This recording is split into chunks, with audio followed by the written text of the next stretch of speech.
क्या आपने कभी सोचा है कि अलैंगिक जनन भी उसी सिद्धांत पर कार्य करता है जिस पर फोटोकॉपी मशीन कार्य करती है? अलैंगिक जनन ऐसी संतति उत्पन्न करता है जो उनके जनक की समरूप होती है। अलैंगिक जनन के बारे में विस्तार से चर्चा करने के लिए मेरे साथ जुड़े रहिए। अलैंगिक जनन मुख्यतः 5 प्रकार के होते हैं। नामतः पुनर्जनन और विखंडन को स्पायरोगायरा में देखा जाता है,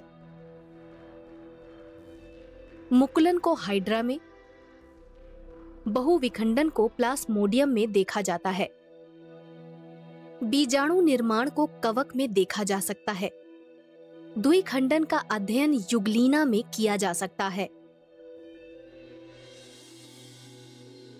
द्विखंडन को समझने के लिए हम एक कोशीय जीव जैसे युगलीना का निरीक्षण करेंगे।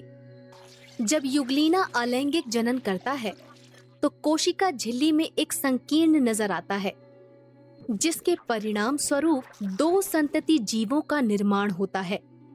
इस प्रकार के अलैंगिक जनन को द्विखंडन कहा जाता है।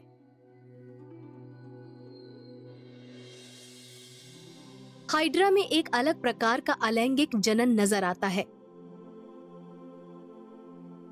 यहाँ एक तल पर उठता हुआ उभार नजर आता है और इसे कलिका कहा जाता है। यह कलिका धीरे धीरे जनक के शरीर पर बढ़ती है और एक नए हाइड्रा में विकसित होती है। इसके बाद यह जनक के शरीर से अलग होती है और एक वयस्क हाइड्रा के रूप में वृद्धि करती है। इस प्रक्रिया को मुकुलन कहा जाता है। अलैंगिक जनन का एक रोचक रूप स्पायरोगायरा में देखने को मिलता है, जो शैवाल का एक प्रकार है। यहाँ परिपक्व स्पायरोगायरा 2 भागों में विभाजित होता है और प्रत्येक भाग एक नए व्यष्टिगत में वृद्धि करता है। पुनर्जनन की इस प्रक्रिया को पुनर्जनन और विखंडन कहा जाता है। सारांश में पुनर्जनन और विखंडन की प्रक्रिया को स्पायरोगायरा में देखा जा सकता है, जहां तंतु के खंड तंतु की नई कोशिकाओं का निर्माण शुरू करते हैं। मुकुलन को हाइड्रा में अलैंगिक जनन के रूप में देखा जा सकता है। बहुविखंडन को प्लास्मोडियम में देखा जा सकता है, जहां केंद्रक विभाजित होकर कई बीजाणु बनाता है।